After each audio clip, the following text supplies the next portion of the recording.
제가 또 미국에 와서 추수감사절을 예배하리라고는 제가 상상도 못했습니다. 그런데 이곳에 와서 예배를 드리게 되어서 굉장히 감격스럽습니다. 우리가 잘 알고 있듯이 이 추수감사절은 영국에서 청교도들이 넘어와서 1621년에 그 해에 굉장히 풍년이 들었다는 거예요. 그래서 그 풍성한 곡식들을 가지고 원주민들과 함께 하나님 앞에 감사의 예배를 드린 것이 시초라고 그러죠. 그리고 그 처음에는 뭐 이렇게 전체적으로 드리지 않고 그냥 예배당에서 예배 드리는 것으로 아주 그것으로 하나님 앞에 영광 돌렸는데 점점 이것이 확장이 되어서 이제 1600년대 초반에는 이제 한 주에서 시작해서 매사추세츠주인가요? 거기서 시작된 이 감사절이 점점 전국으로 이제 확대되어지고 초대 대통령인 그 조지 워싱턴 그 대통령이 처음으로 국경일로 지정을 했다고 그럽니다. 그러다가 또 잠깐 이거 안 된다. 또 그러한 대통령이 또 있었나 봐요. 마음에 안 드는. 그래서 잠깐 이게 정지해 있다가 다시 추수감사절을 아브라함 링컨이 남북 전쟁이 진행되어지는 그 상황 가운데서 아니다. 이거 다시 지켜야 된다. 그래서 11월 넷째 주에 목요일 날 추수감사절을 이제 지키게 되어지고 그날을 국경일로 선포하게 되어집니다. 그래서 또 먼 후대에 1941년에 루즈벨트 대통령도 역시 그것을 확인하기 위해서 11월 넷째 주 목요일을 국경일로 정하고 추수감사절로 지켜야 된다라고 도장을 꽝꽝꽝 찍었다고 합니다. 그래서 이 추수감사절은 사실은 미국에서 시작된 절기예요. 그래서 이제 제가 처음 이제 지나는데 미국에서 어떻게 지나는지 제가 한번 보려고 그래요. 터키를 잡는다 그러죠. 저희도 지금 터키를 한번 구워볼까 그렇게 생각을 하고 있는데 생전 안 구워봐서 어떨지는 모르겠지만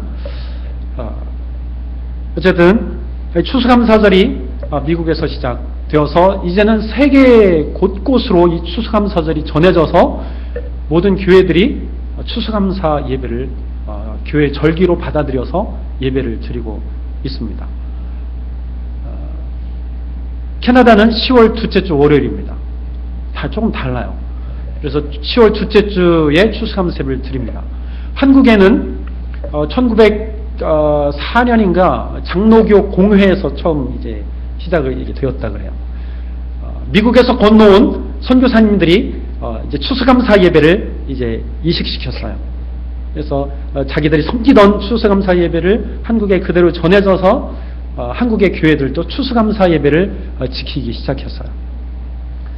그러다가 이제 11월 셋째 주에 예배를 드리자 정하고 그 후에 몇 번 이제 수정한 후에 다시 11월 셋째 주 아예 추수감사 예배를 드릴 것을 못을 박아 놓았어요. 그래서 한국에는 11월 셋째 주일이 추수감사절입니다. 그래서 제가 보니까 셋째 주가 약간 다를 때가 있어요. 그죠? 왜냐하면 5주가 있는 주가 있잖아요. 그러니까 우리랑 한 주가 조금 격차가 있을 때가 있어요. 올해가 그런 것 같아요. 내년에는 거의 그 주에 같은 주에 있습니다. 그것이 조금 달라요. 사실 추수감사 여기선 맞는지 몰라도 한국에서는 사실 잘 안 맞는 것 같아요. 시기적으로 잘 안 맞아요. 너무 늦어요. 11월 말이면 가을 거지가 다 마치거든요. 근데 11월 말까지 기다리려면 한참 있다가 추수감사 예배를 드려야 되더라고요. 제가 예전에 보니까. 제가 볼 때는 10월 중순 정도에 드리는 게 제일 좋은 것 같아요. 한국 사정에. 추석에 맞추자니 추석이 왔다 갔다 하잖아요. 음력에 따라서. 9월에도 드리고 10월에도 드리고. 잘 안 맞아. 10월 중순 정도에 드리면 좋겠다라는 생각을 제가 목회할 때 한번 한 기억이 있습니다. 사실은 추수감사절이 교회 절기는 아닙니다. 교회 절기로 들어온 것이 미국에서 들어왔기 때문에 교회 절기는 아니에요. 그렇다고 해서 추수감사절을 우리가 안 드리면 안 되잖아요. 신명기 26장에도 레위기 23장에도 너희들이 추수한 곡식을 가지고 하나님 앞에 감사해라 우리가 말씀을 하시거든요. 첫 열매를 거둔 것을 가지고 하나님 앞에 드리고 그것으로 인하여서 하나님 앞에 감사해라 우리가 말씀하셨기 때문에 맥추감사절이 됐든 추수감사절이 됐든 곡식을 가지고 하나님 앞에 감사드리는 것은 당연한 우리의 도리고 우리의 행위여야 합니다. 그래서 미국에서 시작됐다고 해서 우리가 중단하면 안 돼요. 다 성경적인 근거가 있습니다. 그래서 오늘 추수감사절 우리가 드리는데 아마 이 추수감사절은 세계 곳곳에서 드려지는 아름다운 그러한 절기 중에 하나고 아름다운 이 절기를 우리 교회가 받아들여서 하나님 앞에 추수감사절을 지금 드리고 있습니다. 오늘 신명기 32장 7절에서 14절 말씀을 통해서 우리 감사, 아주 기본적인 감사, 하나님 앞에 감사하자. 몇 가지로 우리 살펴보기를 원합니다. 이 노래는 모세의 노래입니다. 32장 전체가 모세의 노래로 기록되어져 있는 말씀인데 그 중에서 7절에서 14절 말씀을 우리가 이 부분을 살펴보려고 합니다. 모세가 이 노래를 한 이유는 뭐냐면 이스라엘 백성들이 지금 가나안 땅을 바라보고 있어요. 그 가운데서 하나님께서 염려하시고 모세가 염려하는 것을 이스라엘 백성들에게 전하는 그러한 말씀입니다. 너희들이 가나안 땅에 들어가거든 거기서 다른 신들을 섬기지 말라. 하나님을 섬겨라. 줄여서 말하면 그거예요. 그리고 너희들이 징노를 받거든 징계를 받거든 그것이 하나님으로부터 왔음을 깨닫고 빨리 하나님 앞으로 돌아와라. 권면하는 말씀이 바로 이 신명기 32장의 말씀입니다. 오늘 본문 1절에 보면 하늘이여 귀를 기울이라 내가 말하리라 땅은 내 입의 말을 들을지어다 그렇게 말하고 있어요. 여기서 하늘을 언급하고 땅을 언급하고 있습니다. 하늘아 들어라 땅아 들어라. 즉 이스라엘 백성들에게 이 노래로 전하는데 하늘과 땅을 증인으로 삼겠다라는 거예요. 내가 이스라엘 백성들에게 전하지만 하늘이 듣고 땅이 듣는다. 하늘이 증거할 것이고 땅이 증거할 것이다. 이 말은 뭐냐면 이 말씀이 굉장히 중요하다는 말씀이에요. 이스라엘 백성들에게 굉장히 중요한 말씀이므로 하늘도 듣고 땅도 듣고 있다. 그러므로 너희들은 당연히 이 말씀을 들어야 한다. 라는 말씀이에요. 그래서 강조하기 위해서 하늘을 언급하고 땅을 언급하고 있습니다. 오늘 2015년도 감사절을 보내면서 이 부분 중에서 7절부터 14절의 말씀을 통해서 우리가 하나님 앞에 감사하는 그러한 그 말씀을 함께 나누며 올해도 하나님 앞에 감사하는 그러한 예배를 드리기를 원합니다. 먼저 7절에 보니까 옛날을 기억하라 역대의 연대를 생각하라 그렇게 기록하고 있습니다. 옛날을 기억하라 역대 연대를 생각하라. 옛날 일들을 잊지 말고 기억하라 말씀이에요. 하나님은 우리를 구원하기를 원하세요. 죄 많은 사람들을 구원하시는 그것이 바로 하나님의 뜻입니다. 근데 그것을 이스라엘의 선조들에게 약속해 주셨습니다. 창세기 12장 1절부터 3절까지에 보면 하나님께서 아브라함을 선택하셨어요. 그리고 그 아브라함에게 언약을 맺어 주셨습니다. 내가 너를 복의 근원으로 삼을 것이다. 너로 큰 민족을 이룰 것이다. 너의 후손들을 앞으로 내가 구원할 것이다.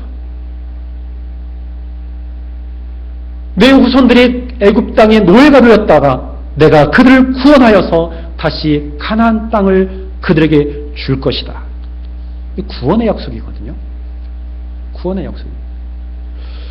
그래서 옛날을 기억하라, 옛날을 생각하라, 이 말씀은 너희 손조들에게 맺어준 그 언약을 기억하라는 거예요. 그 언약이 뭐냐면 구원이라고 하는 겁니다.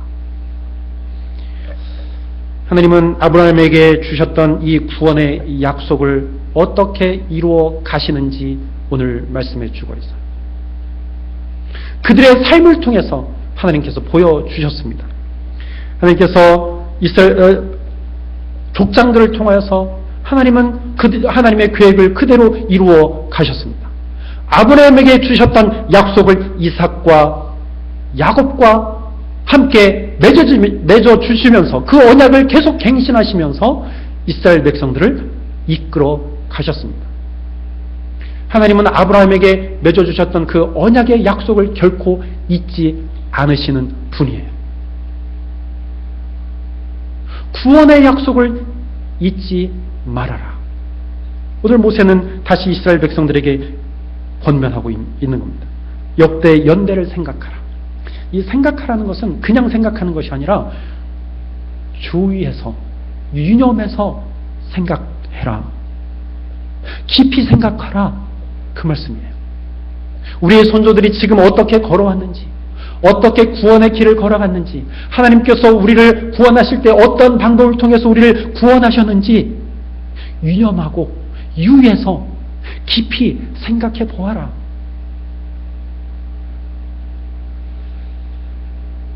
하나님은 이스라엘 백성들이 어려움을 당할 때도 그의 소리를 들으셨어요. 출애굽기 2장에 보면 하나님께서 이렇게 말씀하십니다.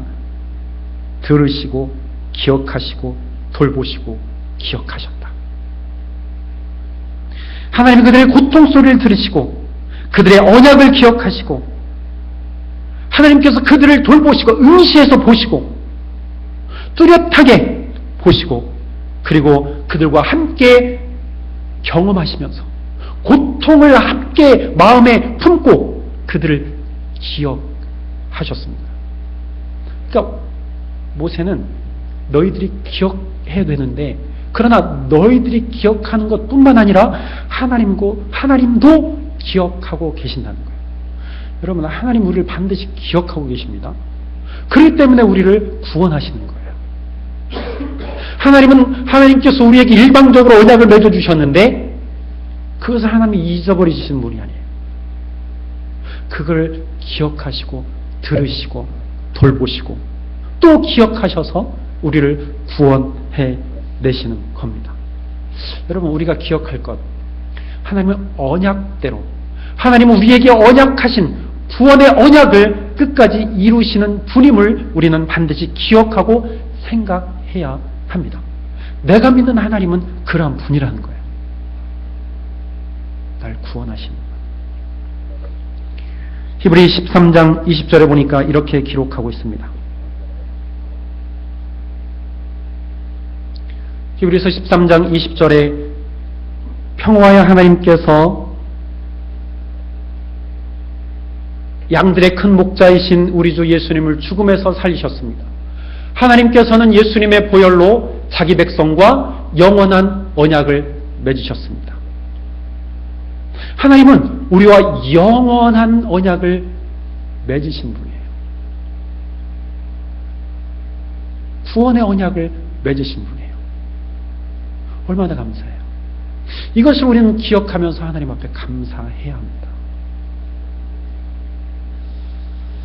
하나님은 우리를 구원하시고 그냥 내버려 두지 않으십니다. 오늘 9절에 보면 하나님께서 이렇게 말씀하십니다.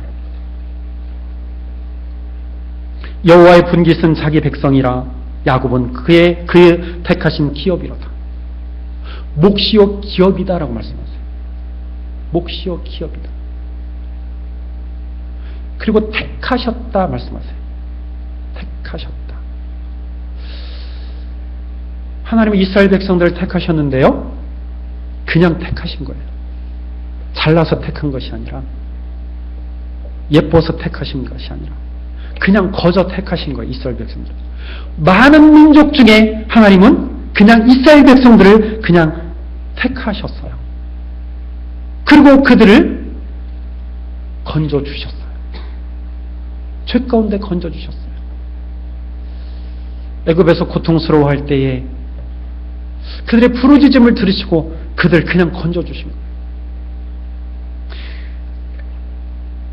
죄 없이 해주신 분이 하나님이에요. 하나님은 택하셨을 뿐만 아니라 하나님은 보호하시고 인도하셨습니다. 여러분, 사도행전 9장 15절을 보면 이런 말씀을 해주고 있습니다. 그게 무슨 말씀이냐면 하나님이 바울을 택하셨어요. 다메섹 도상에서 하나님이 빛을 그에게 보여주셔서 그의 눈이 멀었잖아요. 그리고 하나님이 말씀하세요. 아나니아에게, 아나니아야, 바울에게 안수하여라. 그때에 하나님께서 아나니아 계속 주세요. 아나니아에게 하신 말씀이 이 말씀이에요. 이 사람은 내 이름을 이방인과 임금들과 이스라엘 자손들에게 전하기 위하여 택한 나의 그릇이다. 여러분, 바울이 똑똑해서 그를 택했을까요? 그가 잘나서 택했을까요? 그의 고백대로 큰 괴수예요. 어떤 괴수입니까? 믿는 사람들을 잡아다가 옥에 가두고 죽이는, 병졸들에게 넘겨주는 그런 악한 사람이에요. 그럼에도 불구하고 하나님은 그를 어떻게 하셨어요? 선택하셔서 큰 그릇으로 사용하시기 위해서 그를 선택하셨다는 거예요. 이방인과 임금들과 이스라엘 자손들에게 전하기 위하여 택한 나의 그릇이다. 하나님은 저와 여러분들을 선택하셨습니다. 우리가 무엇이 잘나서 하나님이 나를 선택하셨겠어요? 그저 나를 불쌍히 여기시고 죄 가운데 있는 나를 하나님께서 선택하셨습니다. 나를 이 세상 가운데 빛이 되기 위해서, 이 세상의 소금이 되게 하시기 위해서 나를 선택하셨습니다. 그러니 감사하죠. 여러분들이 그것을 알기 때문에 이 자리에 앉아 계시는 거 아니에요? 하나님은 나를 선택하시고 나를 보호하십니다. 오늘 성경에 보니까 이렇게 말씀하고 있습니다. 10절에 여호와께서 그를 황무지에서 짐승에 부르짖는 광야에서 만나시고 호위하시며 보호하시며 자기 눈동자같이 지키셨도다. 자기 눈동자같이 지키셨대. 눈동자. 우리의 눈꺼풀, 여러분 자동이잖아요. 눈꺼풀이 내가 그냥 하기 싫어도 그냥 자동으로 껌뻑거리잖아요. 특히 이물질이 들어온다 그러면 금방 눈꺼풀이 반응을 해서 금방 깜빡거립니다. 그것처럼 보호하신다는 거예요. 우리가 위기에 처해 있을 때 하나님은 그 순간 우리를 덮어주신다는 거예요. 하나님의 은혜로, 하나님의 은총으로 덮어주신다는 거예요. 그래서 성경은 이렇게 말합니다. 시편 31편 23절 24절에 보니까 여호와께서 진실한 자를 보호하시고 교만하게 행하는 자에게 엄중히 갚으시느니라. 여호와를 바라는 너희들아 강하고 담대하라. 하나님은 성실한 자를 보호하신다 그랬어요. 사랑하는 성도 여러분, 하나님은 우리를 택하시고 보호하시는 분이에요. 또 어떻게 하시는가 보니까 11절에 마치 독수리가 그 보금자리를 어지럽게 하며 그 새끼 위에 너풀거리며 그 날개를 펴서 새끼를 받으며 그 날개 위에 그것을 얻는 것 같이 여호와께서 홀로 그들을 인도하셨다. 하나님은 선택하시고 보호하시고 인도하시는 분이다. 여러분, 정말 하나님께서 인도하신다고 여러분들 믿으시나요? 하나님의 인도함대로 내가 지금 따라가고 있다고 여러분들 믿으십니까? 그것이 다 좋은 일만은 아니에요. 때로는 좋은 일, 때로는 고난, 동시에 우리에게 다가오면서 그 가운데서 하나님이 도우신다는 거예요. 여기 독수리가 날개들을 새끼들을 훈련시키고 있습니다.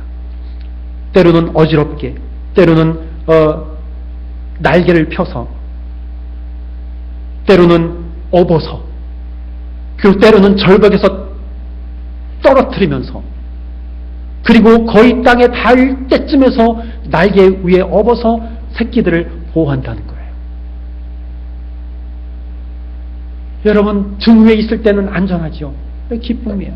그러나 저 절벽 위에서 떨어뜨릴 때는 그것이 악몽과도 같습니다. 그게 고난 아니에요? 그러나 그러할지라도 하나님은 그 가운데서 우리를 단련시키시고 인도하시고 우리를 가장 강력한 독수리와 같이 만들어 내신다는 거예요. 그것이 바로 하나님의 인도하심입니다. 신약에 보면 브리스길라와 아굴라라고 하는 부부가 나옵니다. 누구예요? 천막 만드는 사람. 근데 이 사람들이 처음부터 그렇게 하나님의 일꾼이 된 것은 아닙니다. 그들이 로마 제국에서 큰 소요를 일으켰을 때 너희 떠나라. 믿는 사람들 다 우리 도시를 떠나라. 그때 쫓겨나게 되었어요. 그래서 이들은 그렇게 생각했을 수 있어요. 왜 내가 이 도시에서 살지 못하고 내가 왜 쫓겨나야만 하는가? 내가 왜 예수님을 믿는 이유만으로 내가 왜 쫓겨나야 하는가? 난 이제 어디로 가야 하는가? 그렇게 생각했을 수 있습니다. 과연 이것이 무슨 뜻인가? 미래가 불투명했습니다. 그래서 하나님을 두려워했을지도 모르겠어요. 근데 그들이 고린도에서 장막 만드는 일을 하게 됩니다. 그러면서 누굴 만나요? 바로 바울을 만나게 되는 거예요. 그래서 바울도 천막 텐트를 만들었잖아요.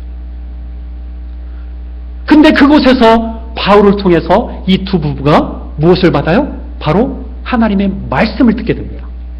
말씀을 듣고 예수 그리스도가 누구인지, 예수님이 구세주구나, 거기서 예수님을 만나는 거예요. 여러분, 이 브리스길라와 아굴라에게는 도시에서 쫓겨나는 그런 신세가 되고 말았어요. 그런데 지나고 보니까 그것이 다 하나님의 은혜였다는 거 아닙니까? 하나님의 은혜로 나를 이 도시에서 쫓겨나게 하시고 오히려 더 큰 복을, 더 큰 은혜를 입었다는 것을 나중에야 이들이 깨달았어요.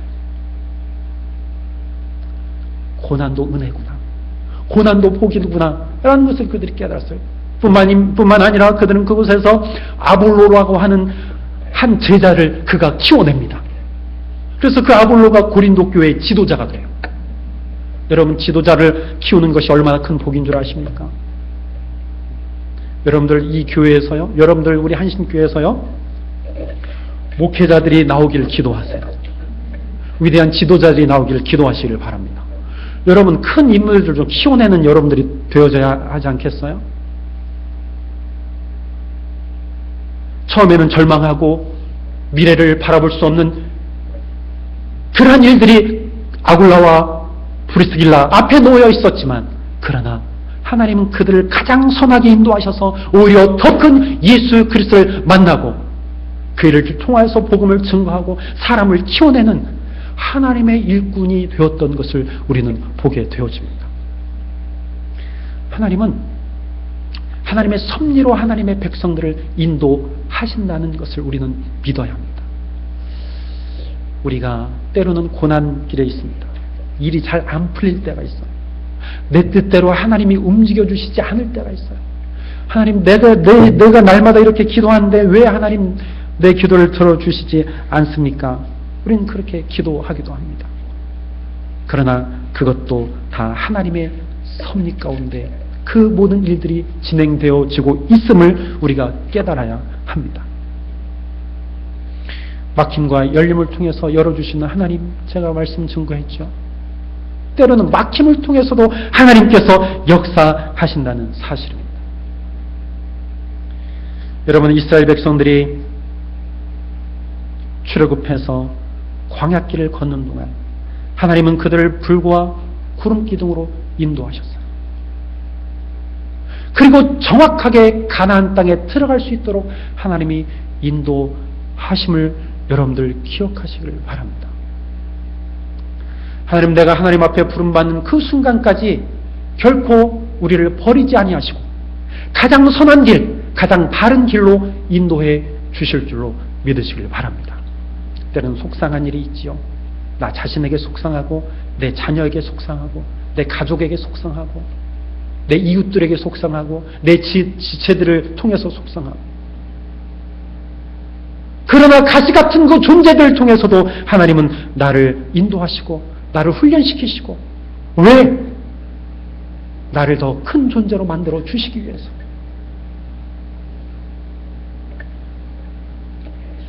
하나님은 나를 택하시고 보호하시고 인도하실 뿐만 아니라 오늘 말씀해 보니까 우리를 먹이신답니다. 오늘 12절 봅니다. 여호와께서 홀로 그들을 인도하셨고 함께한 다른 신이 없었더라. 13절 여호와께서 그로 땅의 높은 곳을 타고 다니게 하시며 밭에 소산을 먹게 하시며 반석에서 꿀을, 굳은 반석에서 기름을 빨게 하시며 소의 젖기름과 양의 젖과 어린 양의 기름과 바산 소산의 수양과 염소와 지극히 아름다운 밀을 먹이시며 또 포도즙에 붉은 술을 마시우셨도다. 하나님 먹이시고 입히신대요. 이스라엘 백성들이 배고파 했을 때 하나님은 만나를 허락하셔서 배부르게 먹게 하셨습니다. 그들의 갈증을 느낄 때 하나님은 반석에서 물을 내게 하셔서 그들의 갈증을 해결해 주셨습니다. 그들의 신을 공급해 주시고 헐벗지 않게 하셨어요. 여러분, 우리가 지금까지 온 것 다 하나님이 먹이시고 입히셨기 때문에 가능한 것 아니겠습니까? 이 모든 것들이 다 하나님의 은혜임을 여러분들 믿으시길 바랍니다. 오늘 이 말씀은 미래적인 얘기예요. 가나안 땅에 들어가서 주실 그런 축복의 말씀입니다. 가나안 땅이 광야죠. 또 바위가 많대요. 그럼에도 불구하고 그 반석에서 꿀이 나오고 굳은 반석에 기름을 빨게 하신다. 열악한 환경 가운데서 하나님은 그들에게 마시고 먹을 것을 공급해 주실 것이라는 거예요. 우리가 열심히 일해서 우리가 먹고 살죠. 그런데 그 모든 것들이 내가 한 것이 아니라 하나님의 은혜였다라는 것. 그것을 통해서 하나님 앞에 감사하는 저 여러분들 되었으면 좋겠어요. 1년 한 해 여러분들 정말 힘든 기간을 보내셨죠. 다 하나님의 은혜였지 않습니까? 지나고 나면 그 당시에는 참 힘들었죠. 서로 다툼도 있었고, 다툼이 없었는데 제가 이렇게 얘기하는 겁니까? 때로는 속상하기도 하고, 때로는 저 사람이 왜 그랬을까? 그런 마음이 들기도 하고요. 왜 지들끼리만 해? 그런 소리를 들었을 수도 있어요. 그러나 그 모든 것들이 하나의 과정이고 우리를 성숙시키기 위한 하나님의 훈련이었다라는 거예요. 그런 걸 생각할 때 하나님 앞에 감사하죠. 모든 것들이 감사 아닙니까? 불평, 불만 우리에게 있을 수 있습니다. 그러나 그러한 것들을 통해서 가장 선한 길로 인도하시는 하나님의 은혜, 우리를 먹이시고 입히시는 그 하나님의 은혜, 감사하지 않습니까? 그렇다고 해서 요행수를 바르면 안 돼요. 이 말이 무슨 말인지 아세요? 요행수? 운빨에 맡기지 말라 이거예요. 속단 말로. 운에 맡기지 말라는 거예요. 난 하나님이 먹이시고 입히실 거니까 나 아무것도 안 해도 돼. 그렇게 하면 안 된다는 거예요. 우리가 열심히 고민하고 열심히 기도하고 열심히 대화하고 열심히 때로는 싸우기도 하고 그랬기 때문에 오늘 이 자리에 있는 거 아니겠어요? 그 모든 것들이 하나님의 은혜라는 겁니다. 저는 결혼할 때 집사람에게 이야기한 것이 있습니다. 집사람 얘기하지 말라 그러는데 얘기해요. 제가 얘기한 게 있어요. 집 걱정은 하지 말아라. 내가 집만큼 내가 책임질 테니까 집 걱정은 하지 말아라. 제가 그렇게 얘기했습니다. 그래서 그때는 믿음이 있었어요. 솔직히 지금은 어떻게 될지 알 수 없지만 미래가 불투명하기 때문에 그래도 감사해야죠. 저는 그때는 그렇게 생각했어요. 한국에 어딜 가든지 사택은 다 있다. 특히 시골 가면 사택은 다 있습니다. 그것도 교회 옆에 딱 붙어 있어요. 그걸 봐서 야, 내가 살아가는 동안 내가 집 걱정은 안 하겠다 그렇게 생각을 했어요. 그래서 제가 담대하게 얘기했어요. 집 걱정은 하지 마라. 지금까지 집 때문에 제가 걱정 끼친 일은 없는 것 같아요. 첫 목회할 때도 제가 사택에서 살았어요. 캐나다 왔을 때도 저희가 할머니 집에서 살았어요. 할머니 모시면서. 집 걱정하지 않았습니다. 방글라데시 가서도 렌트할 때 그냥 이것저것 고르지도 않았어요. 그냥 딱 보고 그냥 들어가서 살았어요. 그런데 미국에 오니까 미국에도 사택이 있는 거잖아요. 집 걱정 안 해요. 그리고 너무너무 제 마음을 아시고 하나님이 여러분들의 마음을 감동시키셔서 깨끗하게 수리해 놓으셨잖아요. 하나님은 어쩜 이렇게 제 마음을 잘 아시는지 몰라요. 하나님은요, 신음소리도 들으시는 하나님 아버지십니다. 그래서 제가 어제 권면을 드렸지만 우리는 함부로 이야기하면 안 돼요. 하나님의 신음소리도 들으시고 그대로 이루어 주시는 분입니다. 전 이렇게 삽니다. 앞으로도 집 걱정 없이 저는 살 거예요. 하나님이 그렇게 해 주실 줄로 믿고 저는 나아갑니다. 저는 지금까지 빚 없이 살았습니다. 저는 부자가 아니에요. 그렇다고 가난하지도 않습니다. 주신 것을 감사하고 하나님 앞에 삽니다. 사랑하는 성도 여러분, 하나님은 우리를 먹이시고 입히시는 분이에요. 때에 따라 먹이시고 입히시는 분입니다. 열왕기상 16장 1절에 7절에 보면 오늘 아침에 테레사 전사님이 이 말씀을 하는 것 같던데요. 6절에 보면 열왕기상 16장 6절에 보면 까마귀들이 아침에도 떡과 고기를 저녁에도 떡과 고기를 가져왔고 했어요. 그러니까 아침 저녁으로 까마귀가 날라서 엘리야를 먹였어요. 하나님은 자연적인 것을 통해서도 먹이시고 입히시는 분입니다.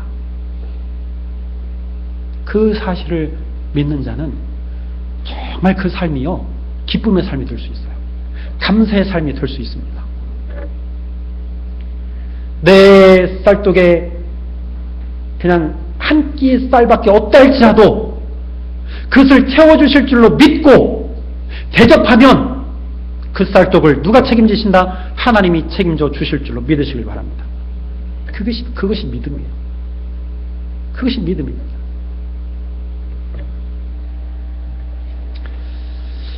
이제 하나님 앞에 감사하는 우리 삶이 됐으면 좋겠어요. 나를 선택하시고 나를 입히시고 나를 보호하시고 인도하시고 일평생 나를 끝까지 도와주실 그 하나님 앞에 감사하는 우리 모두가 됐으면 좋겠습니다. 특별히 지난 한 해 동안 여러분들 너무나 수고하셨는데 지금까지 인도하신 하나님 앞에 감사했으면 좋겠어요. 하나님, 우리 한신교회를 지켜주셔서 감사합니다. 우리 모두가 하나 되게 해주셔서 감사합니다. 지금까지 30년 동안 인도해 주셨는데 감사합니다. 귀한 지체들을 주셔서 감사합니다. 여러분, 많은 어려움들이 있었죠. 또 많은 또 고통도 있었어요. 그러나 그거 다 뒤로하고 감사하며 웃으면서 나아갔으면 좋겠어요. 미래에 우리를 인도하실 그 하나님을 바라보고 나아갔으면 좋겠습니다. 우리 다 같이 기도할까요? 한 음성으로 기도했으면 좋겠습니다. 하나님 감사합니다. 나를 선택하시고 나를 인도해 주셔서 감사합니다. 하나님, 나를 죄 가운데서 건져주셔서 감사합니다. 눈동자와 같이 독수리와 같이 나를 훈련시키시고 나를 보호해 주셔서 감사합니다. 하나님, 날마다 감사의 삶이 되게 해 주옵소서. 특별히 우리 한신교회를 지켜주셔서 감사합니다. 앞으로도 하나님 지켜주옵소서. 우리 한 음성으로 하나님 앞에 감사하며 기도했으면 좋겠습니다. 기도합니다. 하나님 아버지 감사합니다.